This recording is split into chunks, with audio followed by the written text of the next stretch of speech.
Hey, this is Glenn, and today on Infants on Thrones, I sit down once again with psychotherapist Josh Neal It's not necessarily zooming out, but it's changing it from object to subject. to continue a series of reflective discussions about what our ongoing experience with the Mormon faith crisis has been teaching us about our own mental health, vulnerability, authenticity, acceptance of reality, and the power that we all have to create emotional well-being through all of it. The human being is a self-regulating organism within its environment.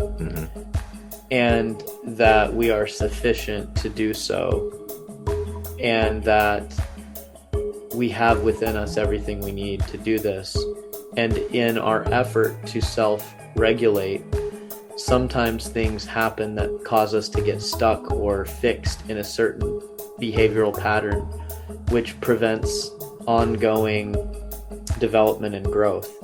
And that through Gestalt therapy, one may re-engage with the human growth process and develop more than they would if they maintained in their habitual out of awareness kind of system. And so you're allowing people to take on more awareness, and then from that awareness they can re-engage with their connection to reality and begin to grow in new ways and develop further than they would have. Now, if you find yourself on a similar journey and you're looking for someone to help you along the way, you can find Josh at Capitol Hill Therapy in Seattle, Washington, and you can find me right here at infantsonthrones@gmail.com. And if you appreciate the work that I'm doing here, please come and support the podcast on Patreon. And now, this is Infants on Thrones, Baby steps. You want someone to preach to? the philosophies of men, I like magical You toys. want religion, do you? mingled with humor. I don't believe in them. There will be many willing to preach to you the philosophies of men mingled with humor. We are evolving. Baby steps. You can buy anything in this world of money.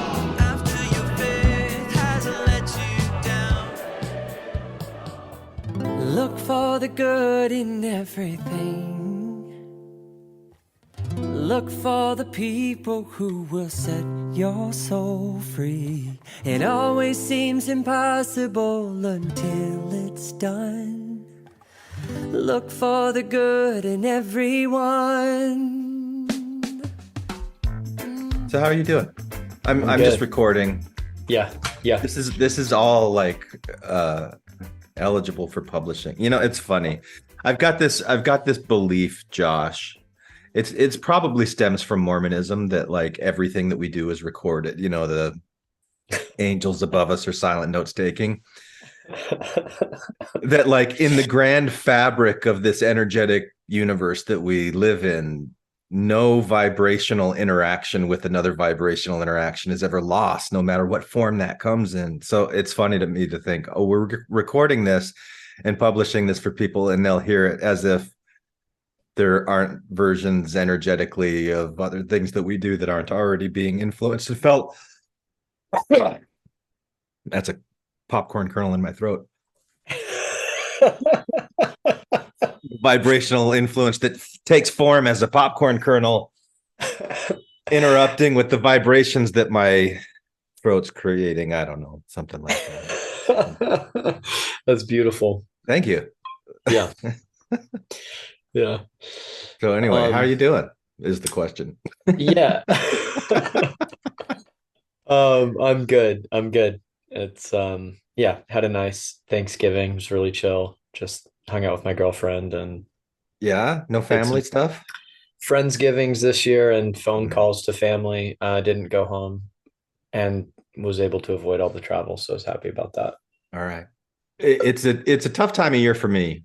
Holidays, Thanksgiving, Christmas, you know, being divorced, having 3 kids. My kids are all pretty much grown now. My youngest turns 20 next month. And, you know, they're all graduated from high school and living in different states. And so trying to get together is just tricky now anyway. But it's always a hard time of the year for me. And I think it is for other people as well. Definitely. I'm sure it is. Definitely. It absolutely is. Yeah. Yeah. How about you? How about you? Well, I mean, that question, I'm still just kind of thinking about what you just shared. So All right. about your family and the situation, and I was curious about, I don't know, the specifics, but also, I mean, you can answer or not, but Go ahead. um, Yeah, yeah, I yeah. was just curious how the Thanksgiving played out, given all that you just said. Like, what it ended up being like? Did they not? None of them made it home? Oh no, no. I was able to be with my daughter, and my mom and my sister. And then my girlfriend, we spent some time together too. Like she had her family, my girlfriend had like a big family thing about 3 hours north of where I'm at. And so I went up on Wednesday. I drove up and then was there Wednesday night. And then I drove back Thursday and did the Thanksgiving with my family. And then Friday I hung out with my daughter. And then Saturday I was back with my girlfriend. So I was kind of like back and forth with everybody. It was a little chaotic, and there's like some drama stuff that's going on in the family. There always is drama stuff that's going on, but like for the most part I thought it was great. I was able to just like surf the drama and it's fine, but afterwards I just was tired, Yeah, that makes just sense. exhausted. Yeah. Well, I'm thinking about, like, as you're answering, I'm like, why didn't I go home? The easy on the surface answer is like, oh, the travel's hard, and I Yeah, just I just want to stay in Seattle, and I'm really enjoying this new relationship, so just settle in with that. And those things I think are true, but when you're talking about the drama, I'm like, yeah, there's a lot of family drama that would always happen for mine too. And I can just imagine just very poorly emotionally regulated adults in a room yeah. together, trying to manage each other's neuroticism. A lot of that is like my family, and just like, yeah, just there's always something brewing somewhere, something chaotic I'm would glad you probably be said happening. that. What did you say? Poorly managed emotion, something like that. Yeah, just bad emotion regulation in adults. Like they're behaving in a childish way in a sense. I Um, appreciate that you said that because it helps me put it into context that, like I think for the most part, like with all the drama that I'm not going to go into specifics on what it was, but I think it was handled really well by everyone. mm, That was, like my mom, my sister, my daughter, all of us, like have our blind spots, but I feel like we're getting more accepting of each other. So it was, I had a really great experience with my sister who like broke down, and I went and spent, I don't know how long it was. It felt like 3 hours, but it was probably like 20 minutes. Just like this really awesome connection and just kind of being there for her with some stuff that she's going through. And she's there for me with stuff that I'm going through. And it was a nice connection. I'm glad you mentioned that because I wouldn't say that any of the drama was poorly managed, whereas in years past I would have. mm, So I feel differently about that. mm-hmm, mm-hmm. And my mind's a little racing right now, Josh, because um, my girlfriend rediscovered this PlayStation 2 video game called Tricky. That's like a snowboarding game. Yeah, I'm aware of it. And I've played it. we played it all last night, and then I started playing it this morning, and I could feel like I was thinking about our discussions about being present in the moment. I could feel it taking over my nervous system. Yeah, yeah. And I'm still kind of like racing from it a little bit. It's funny that you're still rocking the PlayStation 2. Oh, it was like an old throwback thing. It's like, let's go Yeah, old school just for some fun. yeah, And yeah, yeah, it was. yeah. Yeah, I think, and I'm not sure if all of the versions are called this, but the one I'm aware of is called SSX Tricky. Yes. Yeah, yeah, yep. I played that on GameCube, and it's probably the same version you're playing if it's PlayStation 2 GameCube era. I mean, that's Yeah. pretty. GameCube Similar. maybe is a little later, but Yeah. I just noticed that my body was like fully I was just racing. It's like I yeah, needed some mindfulness afterwards, but it was so hard to like slow down. I was like wound up. I still feel wound up. yeah, that's so funny. I love that game. Yeah. It's funny because when I lived with my senior year in high school, I lived with my bishop. His name's Johnny Williamson, and his son is Johnny Williamson Jr., and he's my friend. Mm. And it was in Vidor, Texas. And I had that GameCube down there, uh, and I had that game on it. And I don't know if he said it over the pulpit or if he just said Huh. it to me later, but he was talking about how he was still feeling like he was seeing that game because Mm. my Johnny's dad Johnny had played it. So it's just funny he had a very similar that game in particular Yeah. um, had that impact on him. Yeah. You get a lot of air in that game. Oh, it's You're doing a absurd. lot of It's flips for and anybody who's never played it, it's essentially the NBA Jam, which also another reference that people probably have no yeah. idea what I'm talking about, but it's not really snowboarding anymore. It's a chaotic thing where you can fly through the air forever on these jumps. You're doing tricks where you're taking off your snowboard and like flipping it around your body and grabbing it back, and you're grinding rails for like forever. It's basically if the laws of physics didn't apply and you Yeah. just had this chaotic thing, and it's like a fun um the games that come to mind are like NBA Jam, NFL Blitz. They're not Mm. really football or basketball or snowboarding anymore. They've done a different thing with it now, Yeah. where they took the physics off and just let you go Yeah. wild. It's like it's pattern recognition and being able to push the right buttons at the right times and like all that Yeah, stuff. yeah. And it hijacks the nervous system. I get all these dopamine hits and then just like ramped up and just going crazy on it. But cool. So do you have a sense of like what you want to focus on today, No, Josh? no, not really. I just wanted to talk and just see where we ended up again, I guess. I didn't, Okay. I mean, I haven't fully reviewed what I'm going to do. But I train Gestalt therapists, and I'm training them this weekend. And one of Mm, the topics that I'm going to be going over with them is something I've trained on before. But again, I haven't really reviewed it. I'm just going to, after our discussion, I'm going to basically go and revamp what I'm going to share with them. But the topic is a Gestalt principle called field theory, which is kind of something you and I have talked about a lot, actually, incidentally. Now this time I'm hearing the dog. That's funny because in the Yeah. past I haven't heard the dog.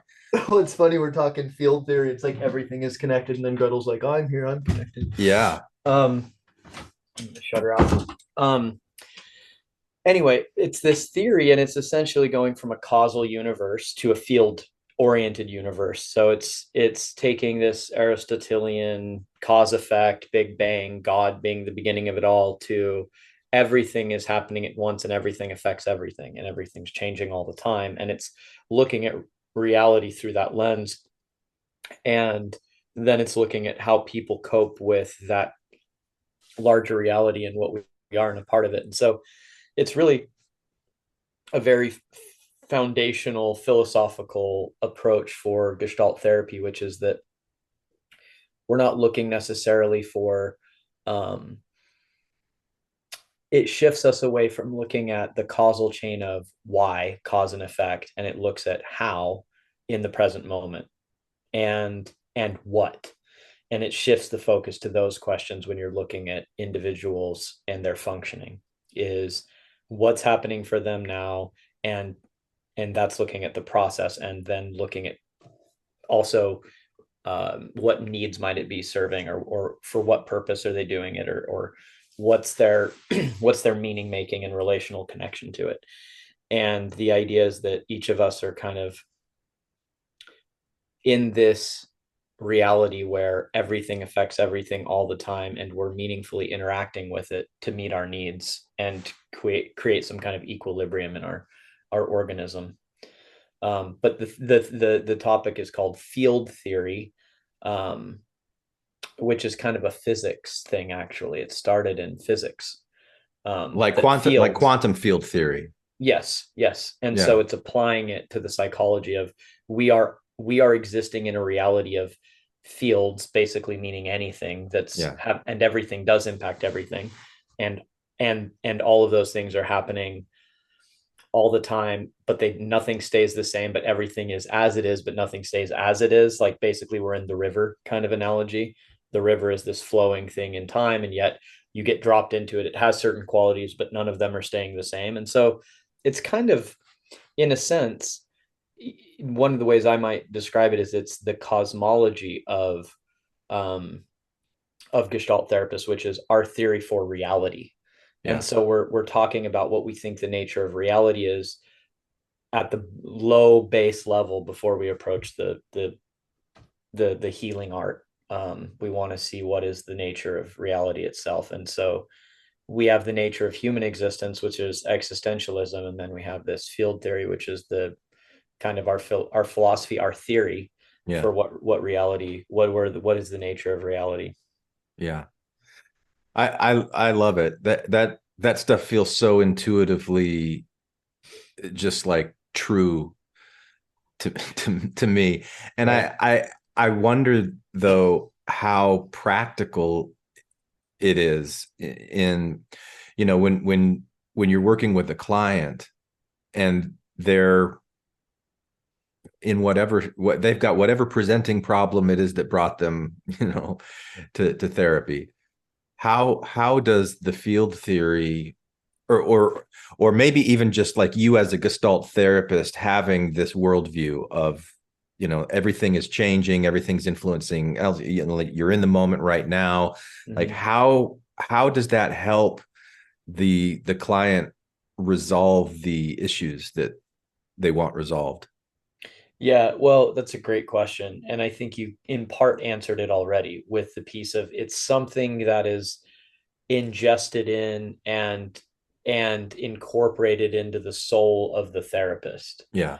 And it will show up in the therapeutic interaction um, by informing how the therapist interacts with their client and what they think they're doing. And part of the way that it does that is it demands that the therapist take everything as it's happening as potentially relevant. Mm-hmm. And it invites the therapist to not get tunnel vision on pet theories. Mm-hmm. And it lets everything remain unique and vital, and it returns both client and therapist, but primarily the therapist, radically to that present moment, to be fully with that person, taking in each singular thing happening now as potentially vital and important and valid. And when you're a hammer, everything's a nail. Mm-hmm. When you're a therapist that thinks everything is about an oppressive society, which is a very common um, ideology today, then every moment you're going to be finding that nail and you're going to be interpreting and imposing it. Um, if you're an attachment theorist, which is very common and popular in psychotherapy and useful, and so is obviously looking at society's impact on people. We don't want that to be irrelevant. But when you get tunnel vision on a lens, field theory stretches you back and lets you operate with more openness and curiosity and interest in whatever is happening in the moment, so that you don't get sucked into the lazy stance, which any therapist will want, which is to have more certainty, to know a direction to go, to look for mommy issues, attachment theory, society's oppression, um, you know, biological issues, whatever it may be. There's theories and they're all relevant and they're all useful. So I'm not saying, I want to be clear, I'm not saying don't look through those lenses. But field theory says that is a lens and it opens you up to that is its own inherent meaning making system. So, what field theory does for the interaction between the therapist and the client is it's constantly stretching and expanding the therapist to be very present in the moment, radically humble, and aware of the lenses that they're using, so that they're not just believing them and being captured by them and thinking, I'm going to solve this problem, but it's understanding that everything that happens between the two is an ongoing active meaning making process. So it essentially creates a more humble, present focused, self-aware therapist. That's what it can do. That anything could be relevant. There's a theory in field theory, it's the theory of possible relevance, that something you might be so searching for is irrelevant to the person. Like, one thing that I look at as a lens that's interesting to me is gender, and specifically men and men's issues. But if I'm always looking at making it about you being a man, I might miss something entirely relevant. That's just, this is about being Mormon, or this is about um living in Arizona, or it might be about being a father, or just any other thing that could be relevant. The field theory demands, based on the nature of this, that there is no one single causal thing, but there is something more vital, which is the present moment, which allows you to be with that person as they are right now. And that is the issue. It basically, you're making contact with it right there, right then. And you're not necessarily, you don't miss the forest for the trees. You're just constantly returning to, I'm already in it all the time.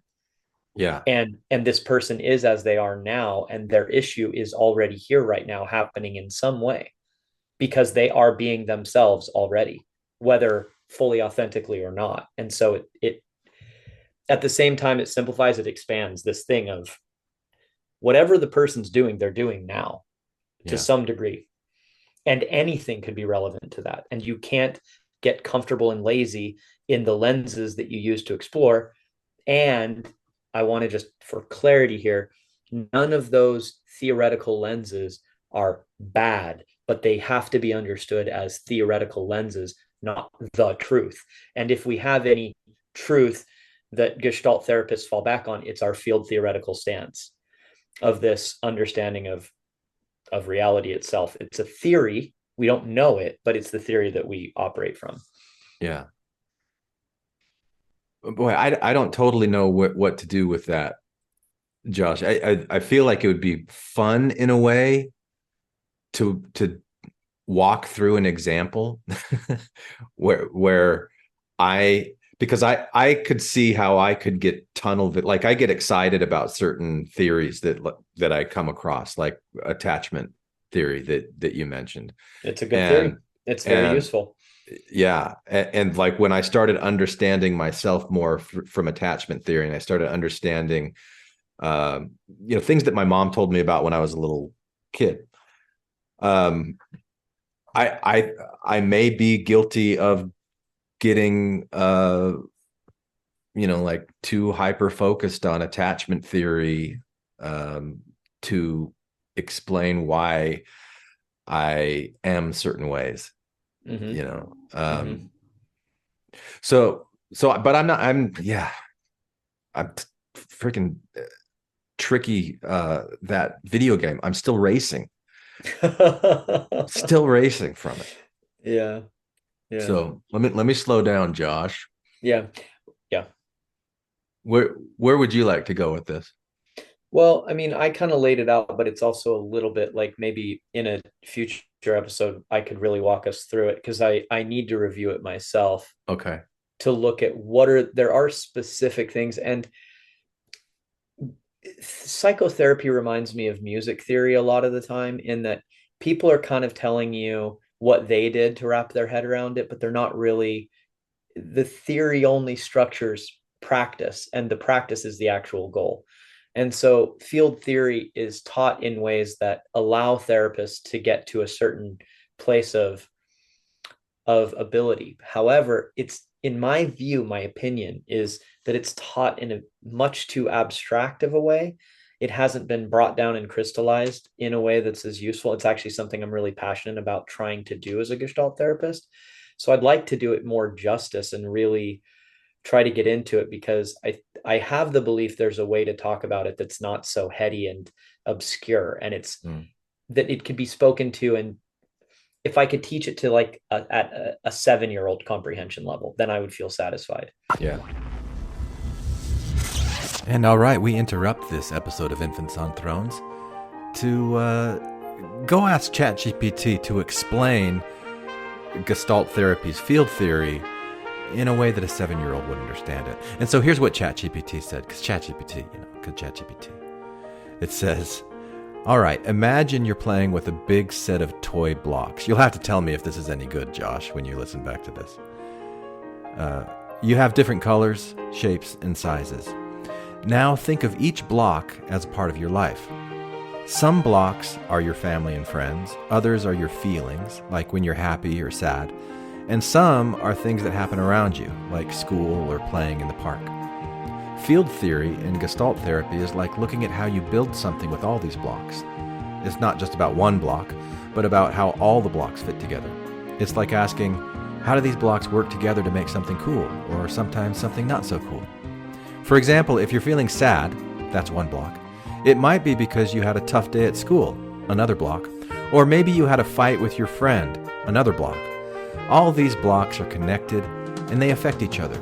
If you change one block, like making up with a friend, the whole picture changes and you might feel happier. So, field theory is like looking at the whole picture you make with your blocks, not just one block at a time.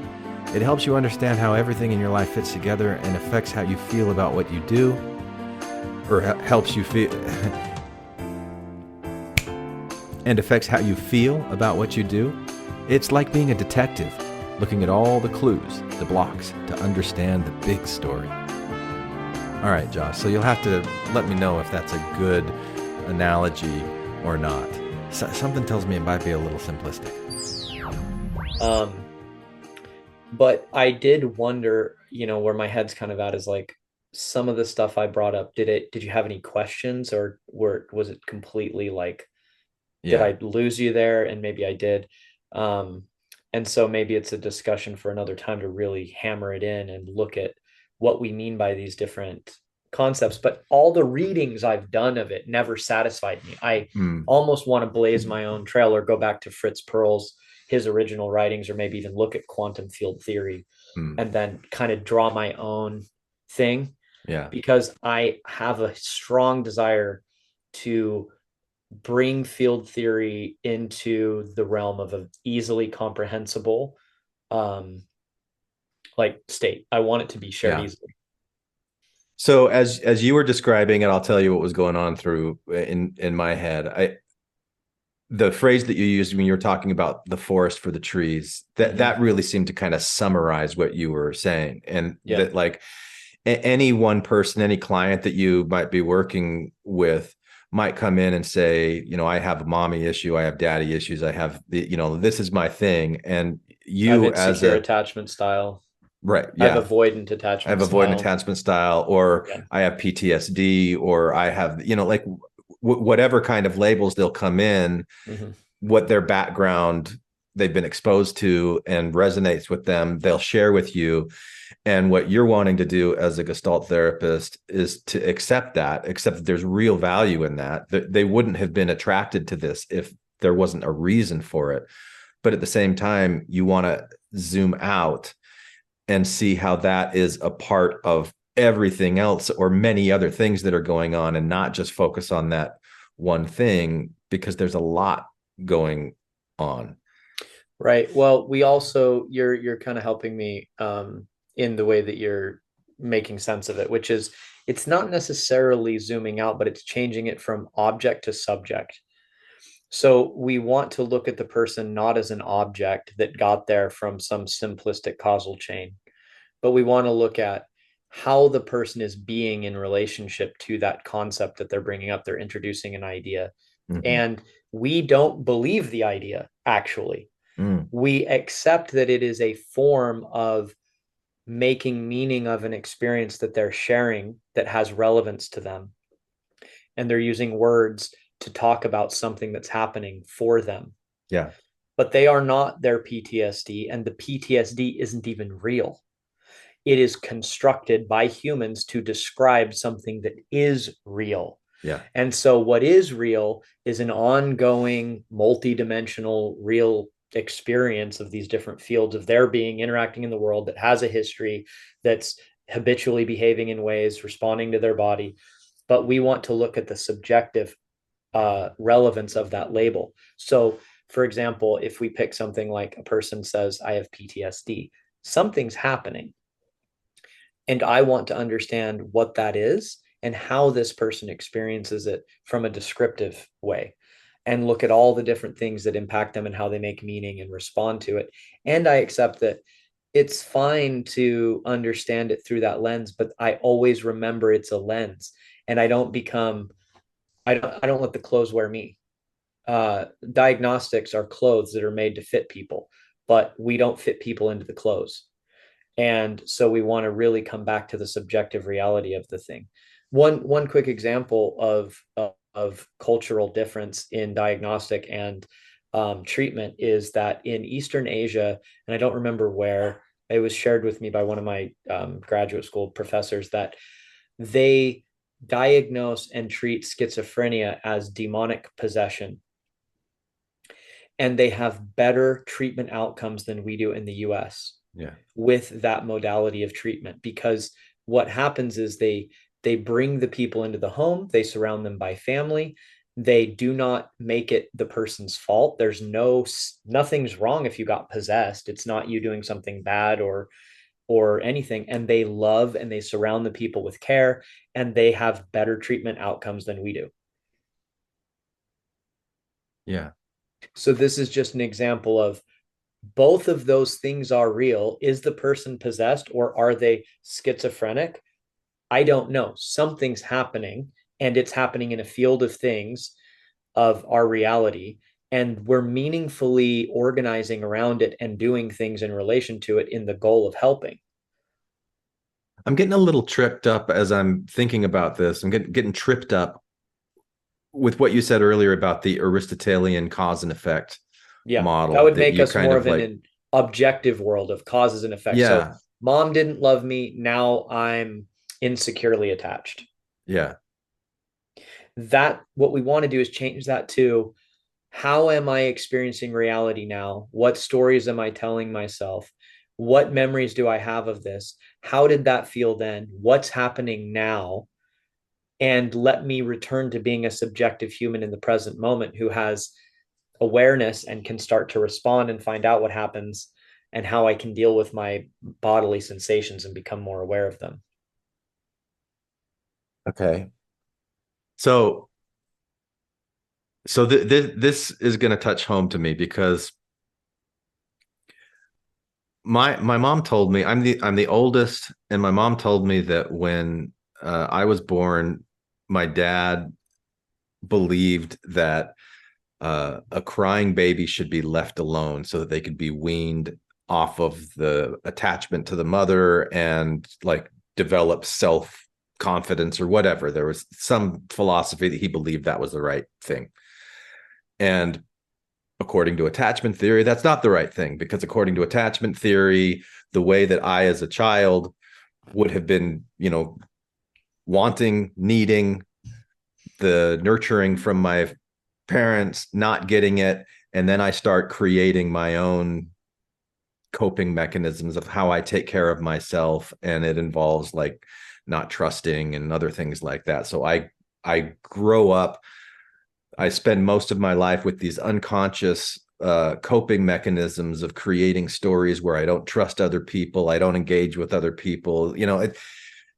That's sort of a thing that I feel like has happened to me. And so what you're saying is you're not going to believe that story. You're just saying it might maybe something, but really what's happening in the moment right now that's making you even tell that story or making you feel the way that you're feeling right now. Like bring it into this moment right now. How are you feeling? The Is that what you're past saying? the past has relevance, but it only has relevance now. And Right. so, yeah, well, I'm sorry that happened. I think a lot of children, and I think the guy was Dr. Spock. I at least know Yes. much. Yeah. Yeah, yeah. Yeah. So he really did a lot to damage a lot of people and make them suffer, because it's completely opposite of what we now understand the infant's reality to be experienced like, and it's absolutely um not the right move. You Yeah. want the first 6 months to be hyper responsive to the baby, because the baby doesn't know that they're different from you. So it's Yeah. actually building their confidence to take care of them, that they can deal with their own problems, because the baby believes I am dealing with my problems directly. There's no fully formed ego. So they're not separate from their environment yet. And they just believe when I cry, I get taken care of. That makes me feel strong and capable. Yeah. It's very, yeah. Anyway, so I have a lot of thoughts there on just what you shared. Um, Me too. It's been like, like it's been months of this like Anyway, like it comes up for me and it's like, but it's been, I feel like it's been helpful for me to understand why I don't know why I am the way that I am Right. And that is now. helpful and that can help in the moment. What we don't want to do is turn ourselves into objects in some Aristotelian math problem of cause and effect. And so I am the way I am now because this thing happened. What we want is to return to the present moment as a subject who can take on responsibility for how you are now, which means to say, what is still with me here? What am I in touch with? What's happening in the moment where I'm getting aware of these memories or feeling this thing that I'm feeling? Yeah. So is it yes, that thing happened to me. Yes, it had some kind of an impact, but there are so many other things that also happened to me and so many other impacts that I'm not looking at. And all of those No, things, no, no, no. We don't want no? to go into the other things. We want to stay with the thing, but say, how is it now with you? What's going on right now? So when you're right now, you're maybe just saying there's a meaningful way that I make sense of this, and you may not be having a big physiological reaction. But sometimes people can actually be tapping into something that they feel that's deep inside them that they can conjure up through maybe some kind of process group where other people are talking about these things, or maybe something happened recently to them. And so or maybe right in the moment, like it could be freshly happening between them and the therapist, like they're actually it's tapping into something that's bringing it up to the surface right then and there, and that would be the most vital and potent thing.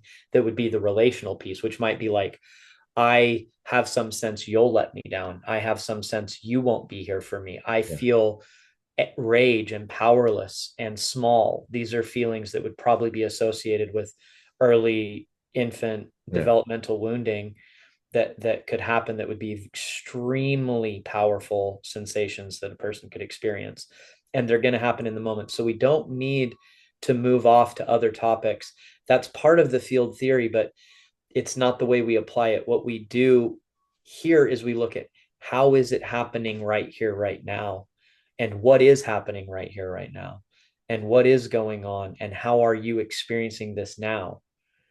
Maybe you're mad at your mom, or maybe you're thinking you're mad at Dr. Spock, or maybe you're just sad the whole thing happened at all. I don't know, but we don't. Yeah, we. It's more about looking at the subjective reality that's currently happening in the present, and that's our focus. Yeah, I have a whole big story about how I uh have made peace with all of this stuff, but maybe that's not really relevant. And but yeah, I don't totally know what to do with this, Josh. Yeah. So in this moment right now, I don't even know if I could tell you what I'm feeling. Yeah, and that might be fine. So in the moment right now, what you might be aware of is, I'm not sure what's going on. And then you'd say, okay, well, what are you aware of before you try to organize it?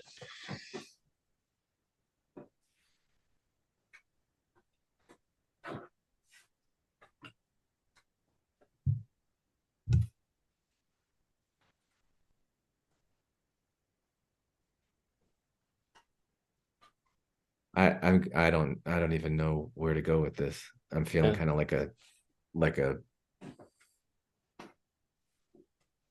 there's the awareness that I'm recording something for a podcast, and so I'm asking Yeah. myself, is this going to be interesting to anybody who's listening to it? And what topic could I bring up that would then be interesting if this isn't interesting? And is that more distraction stuff that I've created to keep myself from feeling whatever I'm feeling? Yeah. Well, at least this I can say is, it definitely is going into your head and thinking, and Yeah. it's analyzing, and it's a Yeah. meta analysis of one of the actual conditions of this space, which is that it's being recorded for a podcast, not a like private therapy session. Hmm. And so that does impact, and that is like a field theory thing of like, that is one of the here now present impacts of what we're doing is we're recording something for a podcast, but it also has a function which, whether whatever we may make of it, does likely take you further from the experience of the sensations. And it's thinking about, it's going from just fully opening up to whatever comes up when you're thinking about your infancy, and maybe having some sense of how that's with you today, and then reviewing what's appropriate to share in a podcast. Like that's going to have an impact on how close or far away you feel from that direct kind of thing. Yeah. Yeah. Where I want to go is metaphysic, like how it all fits into everything. You know, and like the quantum field theory, when I first came across that, and I've shared bits and pieces of it on Infants on Thrones probably for the last 3 or 4 years, because I loved it. I loved the way that this idea that we're all so quantum field theory, the way that I understood it. Okay, I gotta stop. This is like my mind trying to like take me down different things. I don't know what to do. Yeah, but what I'll do now is I'll insert one of these quantum field theory things that I loved from David Tong that I've shared on the podcast before. But for anybody who's listening to this who might be interested in what you're hearing, this is the thing that I'm talking about and then refusing to talk about. Never gonna give you up. Just kidding. So there is spread everywhere throughout this room something that we call the electron field. Okay, it's like a fluid that fills this room and in fact fills the entire universe. And the ripples of this electron fluid, the ripples of the waves of this fluid, get tied into little bundles of energy by the rules of quantum mechanics. And those bundles of energy are what we call the particle, the electron. Okay? All the electrons that are in your body are not fundamental. All the electrons that exist in your body are waves of the same underlying field. Okay? We're all connected to each other. It's like, you know, the waves on the ocean all belong to the same underlying ocean. The electrons in your body are the ripples of the same field as the electrons in my body. I don't know what to do right now, Josh. Well, maybe just notice that. Maybe that can be the most, it seems like what's taking center stage is go somewhere, go down these paths. Yeah. So that becomes the most relevant thing. It's the most interesting thing in the moment.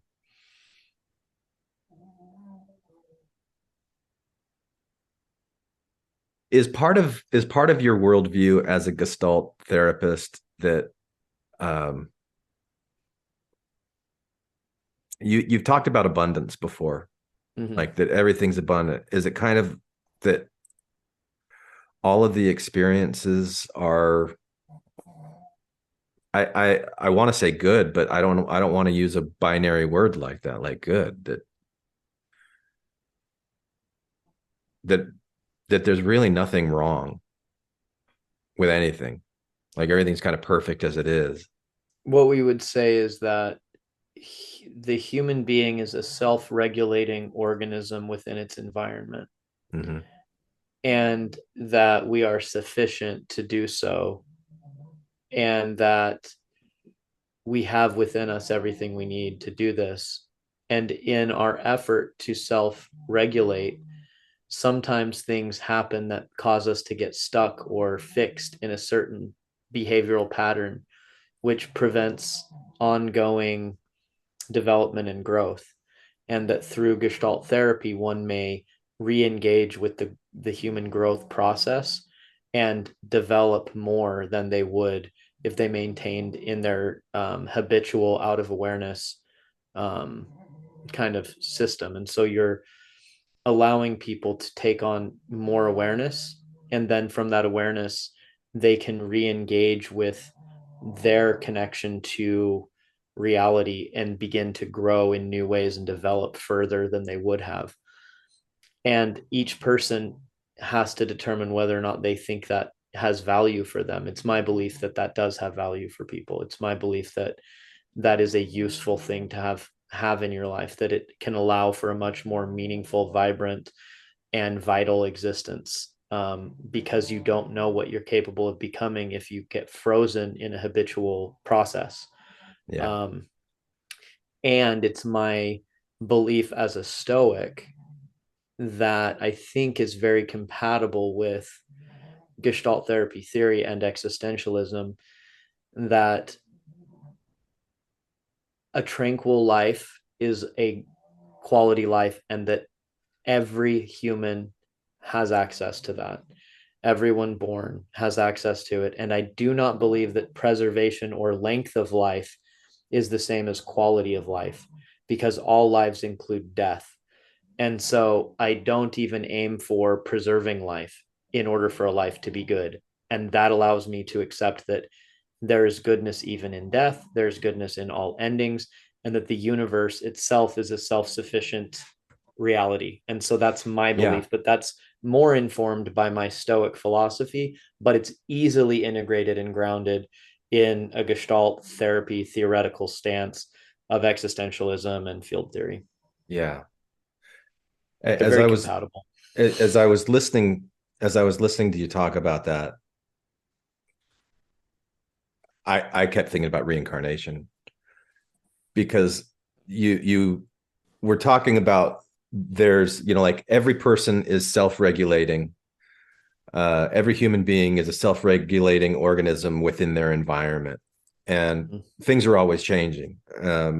And you can get stuck in these patterns and loops of behavior that prevent your growth. Yes. And Gestalt therapy is something that can help somebody become more aware of what's going on and give other options, opportunities to re-engage to growth. I've read books like Many Lives, Many Masters, Destiny of Souls. I don't know if you're familiar with any of these, where hypnotherapists, psychologists, psychiatrists, I don't know who these guys are exactly, but they'll hypnotize their clients and they'll tell this remarkable story. It's fascinating. I love these books just for, like, it's so interesting. They'll go into a hypnotic state and they'll relive some past life experience or something. And then in that therapeutic environment, they talk about it. And there's just been some really cool things that I've learned from it. Or at least the way that it expands my way of thinking about things. And in this case, it's this idea of these loops that get stuck, like you can get stuck in this loop, and maybe this life is a life where you're not getting out of that loop. And then, because the universe is bigger than this life, and whatever a human soul is, or that stuff, there would be opportunities to get out of that loop. And so, like, that well-being and that tranquility is a bigger thing than just like a human life and human existence. That's what I kept thinking about as you were talking about the thing, that maybe there's like a line that you would say, no, we're not going to do reincarnation because that's that's too crazy. We're just going to focus on this one life. And can you get out of the loops in this one life? I don't know. That's what I was thinking about. Well, I like where you're going. What comes up when you're saying it is the concept of freedom, that it's a fact, it's not a value. It's a existential, essential part of reality, is that people have their own ability to make their own choices and enact them. And this is part of and people, whether conscious or not, also follow their own value set somehow. Right. And some people will never want to be different or iterate or grow. They will stay where they are. And so for me as a Gestalt therapist, I don't hold some grand stance that everyone should have therapy or deserves therapy or et cetera, et cetera, et cetera. I believe that there are some people who seek out these kind of experiences, and I provide those, and I believe they are valuable. And if someone else from their own freedom chooses to engage in a therapeutic endeavor with me, that they have the ability to have something happen in their life that can provide this for them.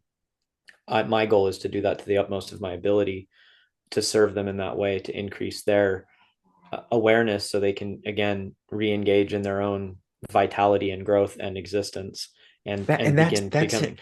That's where I'm getting that like the re-engage in Yeah, their own vitality and growth. To me, like that kicks me in the nuts somehow. Like that, I don't really like that because it yeah, suggests that they weren't already yeah, engaged in it, right, and that it's kind of these questions of like what's success and what's failure, right, that if I'm thinking about it more from like a universal reincarnation, it's not just this one life and that you could go, oh, he lived a successful life, or no, he lived a failed life. Like yeah, every single life that's being lived is right, success, and right, you're learning, you're gaining experience, you're part of this entity that is interacting with the environment and co-creating the environment, and everybody's kind of doing that together. And it's not bad, it's not wrong, it's just what is. And yes, it that's is what that's is, kind but of what there's I'm responding to, I think. right. No, I get it. What you're responding to is like an implied value in what I'm saying, that it feels as though maybe I'm implying that this is what everyone should have it, or what's supposed to be, or what is good, you before know? before I went through Gestalt therapy, I was living a terrible life, and Right, I was right, right, horrible, and I was right. stuck, and like Yeah, it yeah, didn't, my life wasn't worth anything, and now it's right, worth it's like right. that kind of thing. Like it's Yeah, what shifted in that case? Your mindset, like right, just the way that you look at it. You're like, as far as right, your, like the way that life has evolved to give a human the ability to have the kinds of conversations and ask the questions and play the right, PS2 games and things like right, that. It's perfect. It's great. Like it, right.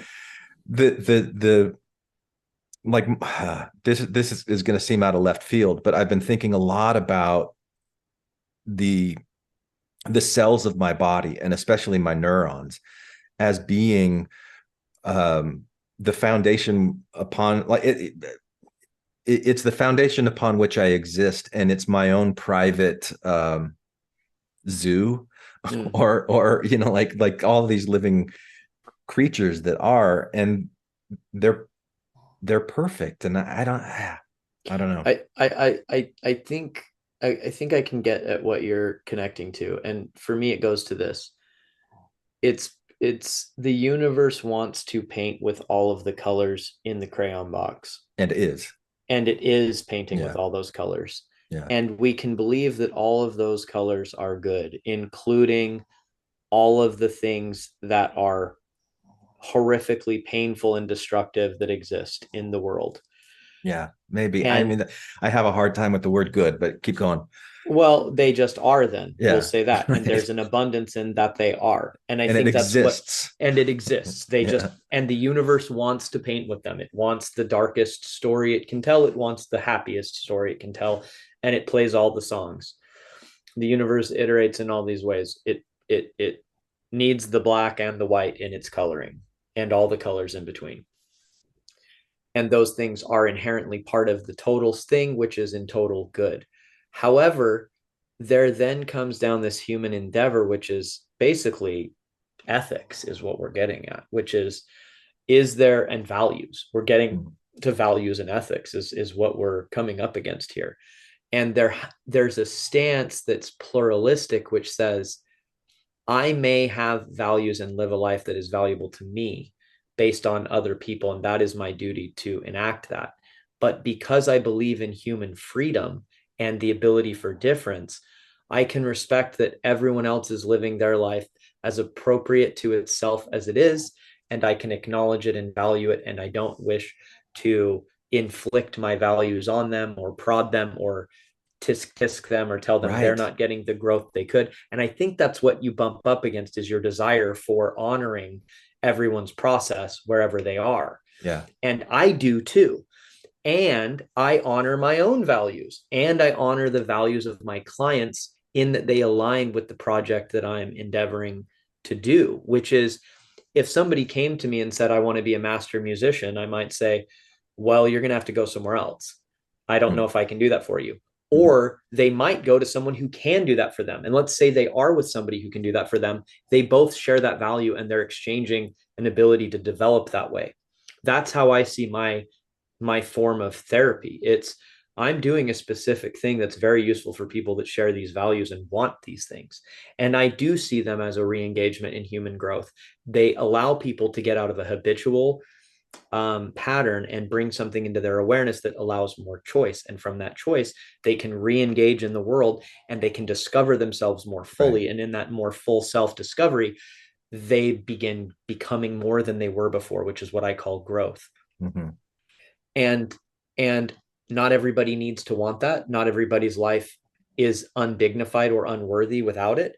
But it is what I value. It is what I think some people want. And I think for those people, it's extremely beneficial. Yeah. Well, today's a shorter conversation than we've had before. We've got about 5 minutes and then I've got to jump off. Like I think we're just kind of getting to the heart of it in me, of mm-hmm. like why this is such an important thing to me. And I'm going to say some words here that I'm not even going to believe and you won't believe either, but here's my story. People that I care about a lot, I see struggling with their stories of harm that was done to them by other people in the past. And when I see them keep telling those stories over and over and over and over again, I get annoyed. I get upset. I wish that they wouldn't do it. And what I've recently started doing is going, oh, wait, that's me judging them and my own judgment. Like, instead of me accepting that whatever process they're going through is fine, and I really don't know if this is good or healthy for them. Like, there's this part of me that's saying this isn't healthy. And that part of me that's saying that isn't healthy is keeping me from fully engaging with them, because I think that there's something bad and something wrong with them. And if I make this shift in my mind of being like, you know what, I don't really know if it's good or bad, so I'm going to assume that they're in exactly the right place, it's fine, and I'm just going to support what I can support, instead of say, oh, this is bad, this is wrong, you've got to move on, you've got to do better. And it's that internal struggle I've been dealing with. Yeah. And I think as a therapist, it's really important to be neutral and not to think, oh, the way that you're going about this is unhealthy and bad and wrong, unless it really is unhealthy, bad, and wrong, right? Right. Well, so I think you can do it. You can do a couple things. You can notice the impact the person has on you and be curious about it and just reflect on it. Yeah. And then you can have your own value set around what you think for you telling a story over and over does for you. And you can evaluate whether or not you think that's useful. And then you can invite awareness to another person about their process and find out what they're getting out of it. And that's where you don't have to feel anything. This is just a technique. And that's the beauty about this, is you can suspend all of everything inside you and do something helpful for a person by just demonstrating and behaving with curiosity. Mm-hmm. So you can say, what's going on when you share this with me? Or what's happening right now? What are you hoping to gain from this? And you then gently and lovingly and with clinical judgment, you can attempt to bring into their awareness, I've heard this story now several times, and I'm open to giving you feedback on how that impacts me, but I don't need to. If we want to go relational, we can talk about that. But the other thing is, what happens when you share it? And what happens when you tell me about it? What are you getting out of this right now? What's happening for you? In my opinion, when something repeats, it's no longer within the organismic self-regulation process anymore, because it's not resolving a need. It's just happening over and over and over and over and outside of it. And it might be a way that a person avoids taking responsibility for or risking action, or they might be too afraid to take action, or they might not have enough internal self-support, meaning that they can't, if they make an attempt or an effort to get something and it doesn't work, that's so painful for them and so crushing that they avoid taking action and they just want to talk. But there's a lot of important things we can get to. But if you just say, well, it's good and they're doing what's right for them, that's also a judgment. And Right. it happens to be positive, but it's the same sin. Yeah. A positive judgment and a negative judgment are the same sin. It's judgment. Thank you. Yes. Yeah. And so what you want to do is use curiosity in the moment and your own experience, but you may suspend that for some people with clinical judgment if your belief is that that may not be where they're at right now to tolerate that. And that's fine. But you can always bring curiosity to it and invite them to become aware of what they're doing and take responsibility for it. And then they may say things like, yeah, right now I just really want to talk about it forever and I don't ever see an end and I just want to keep talking about it. And then you can make a decision as a therapist as whether you're game for that. Yeah. And if you want them to be paying to come in and do that and you're agreeing to that, that's fine. But if you don't, you can say, well, I'm not really into that. You're going to need to do that outside of your time because I don't find that to be a good use for you and I don't really like it. Yeah. It's annoying to me. I don't want to take your money if I don't see that we're really making any headway here. And that doesn't sound like headway to me. Yeah. Yeah. There's lots of ways you can say, you might also want a bagel, but I'm not going to go cook you one. Yeah. What I do is help people become aware of things. I don't actually get paid to sit here and listen to them repeat problems. That's actually not what I do. Okay. Yeah. All right. What I do is invite awareness into the moment so you can take responsibility for your existence and live a more vital life. And so what I want you to do is see if that's what you want to be doing with me, because that's what I'm professionally trained to do. It's what I do. We both can agree to end this at any time. That's part of what makes it a therapeutic endeavor and connection, is that it's voluntary between both parties. All right. I appreciate that, Josh. I'm sorry I've got to run. I'd love to explore this further. And we'll talk again next week. And let me ask you now, is there anything in particular that you'd like to focus on for next week? You mentioned the book Art of Loving by Eric Fromm, and I've had a couple of listeners reach out to me and say, hey, I'm interested in that book.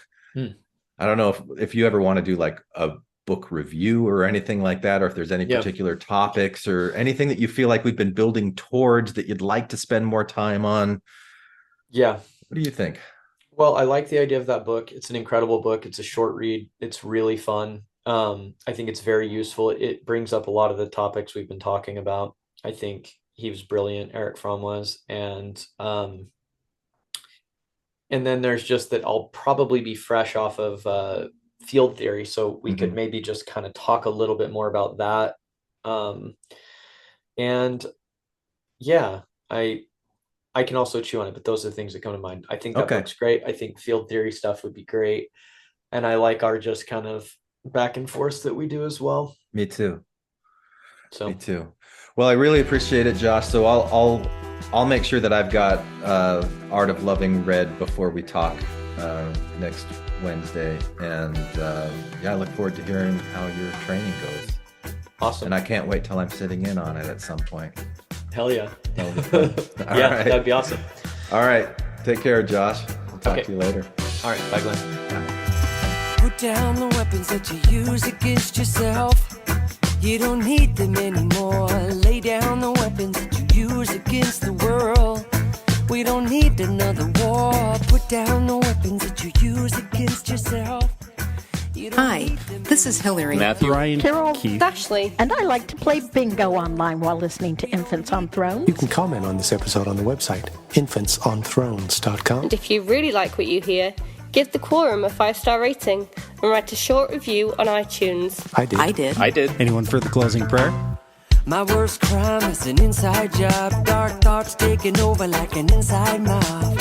I tune into the scene between the eyes and take a breath. Thank you for listening to Infants on Thrones. Infants on Thrones. I sit still and watch the thoughts float past me. Never mind the future, never mind what the past be.